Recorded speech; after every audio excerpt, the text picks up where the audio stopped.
When the storm came, it ripped straight through the bluff and swallowed Karen's glass palace like it was made of paper. One moment she was smirking at me from her balcony wine glass in hand, the next, her backyard was sliding into the ocean, the clubhouse exploding in shards of glass and salt water. That's the image burned into me forever. The woman who destroyed my trees, destroyed our protection, finally destroyed by her own arrogance. I never wanted a fight. 12 years ago, when I bought that weathered cottage on the bluff, all I wanted was peace. After 23 years in the Navy, after standing on steel decks and watching waves crash against metal hulls, I wanted to wake up to the sea without orders, without drills, without anyone barking down my neck. So I planted trees. Coastal live oaks, mangroves, wax myrtles.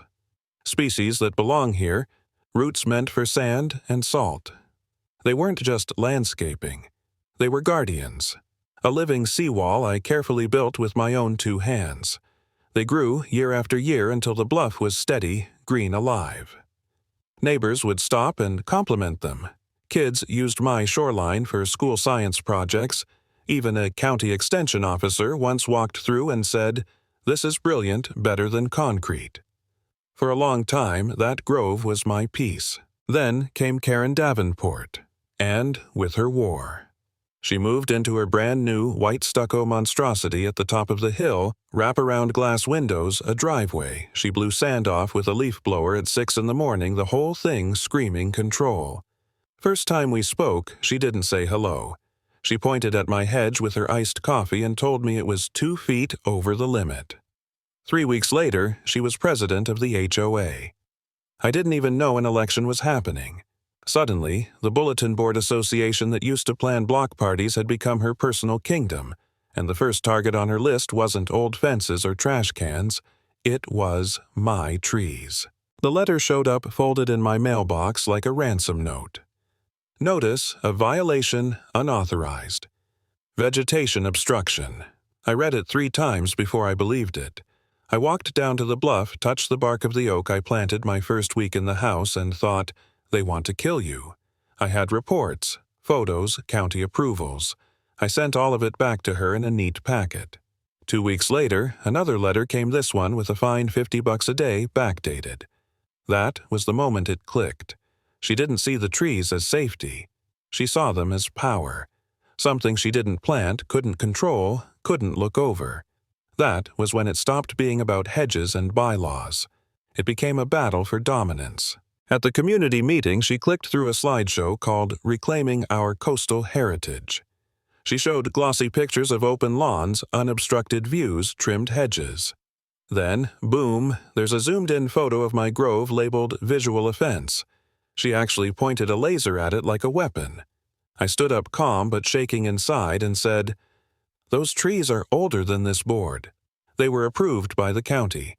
They protect the bluff. Without them, your manicured lawns will be swimming in the ocean next spring." Some people chuckled.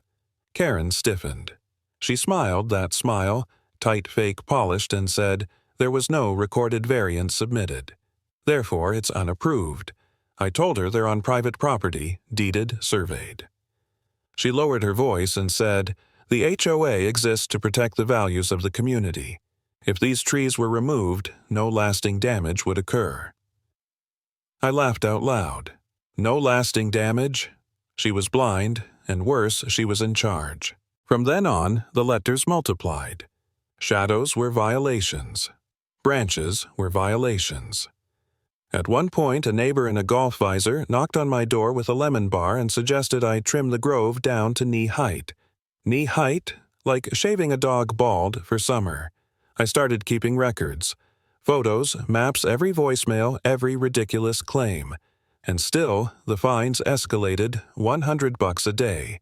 Then threats of contractor engagement.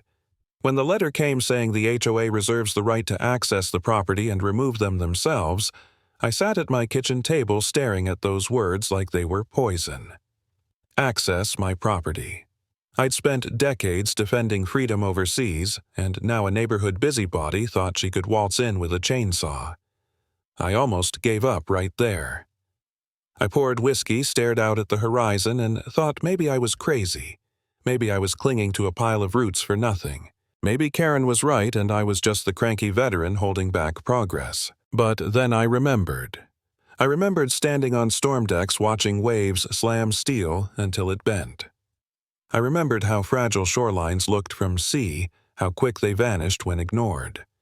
I remembered why I planted those trees in the first place.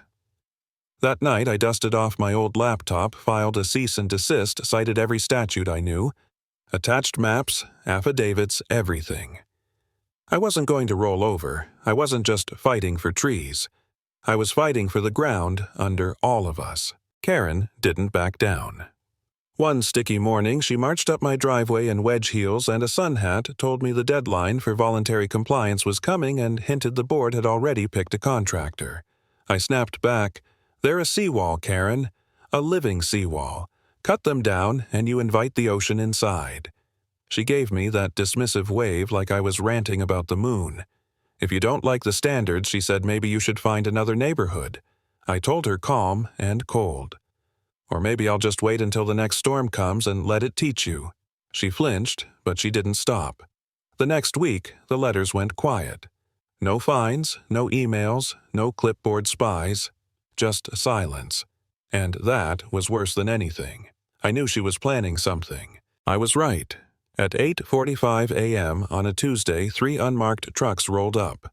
5 men jumped out, 2 in orange vests, 2 with chainsaws. Karen pulled up in her ivory Lexus sunglasses, glinting. She strutted to my fence and said, "We're proceeding today." I told her flat, "This is trespassing."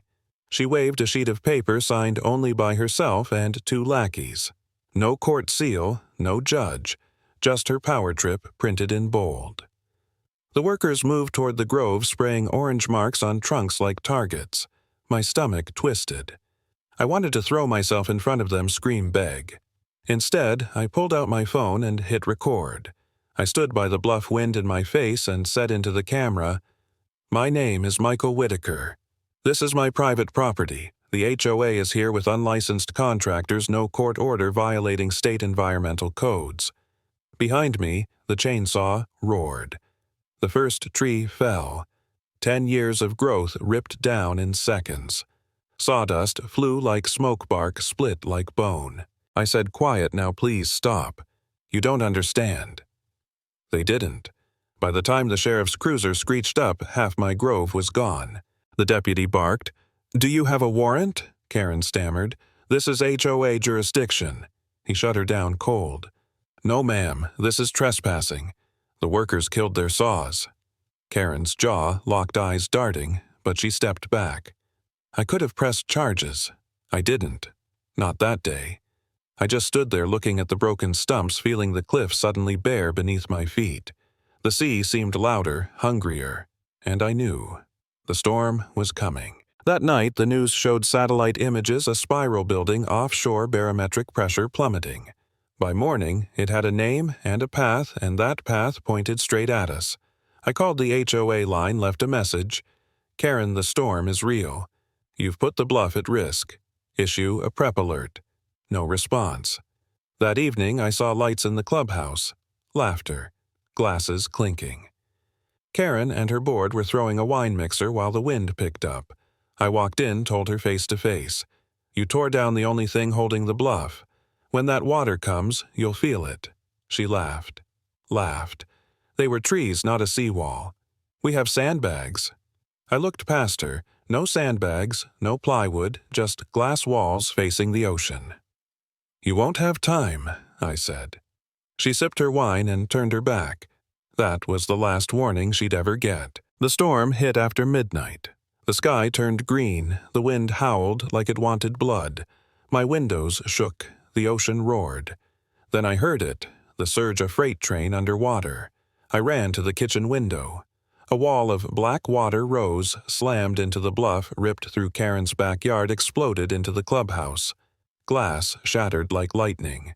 I heard a scream, sharp, human, and then it was gone. 2 more waves followed, tearing fences, sidewalks, palm trees. My trees would have broken the surge, scattered the force. Now there was nothing. By dawn, the storm was over. The neighborhood wasn't. Karen's backyard was gone. Her balcony dangled like a broken jaw. The clubhouse was a flooded skeleton.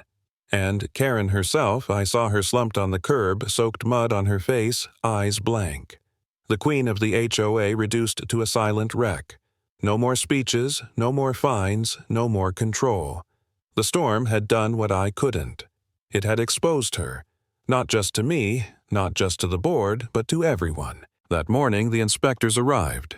They didn't need charts. One look at the bluff, and they knew. Textbook failure, one muttered. The grove had held for a decade. Without it, the sea carved straight through. By the week's end, Karen resigned. The board collapsed. The HOA was finished. And me.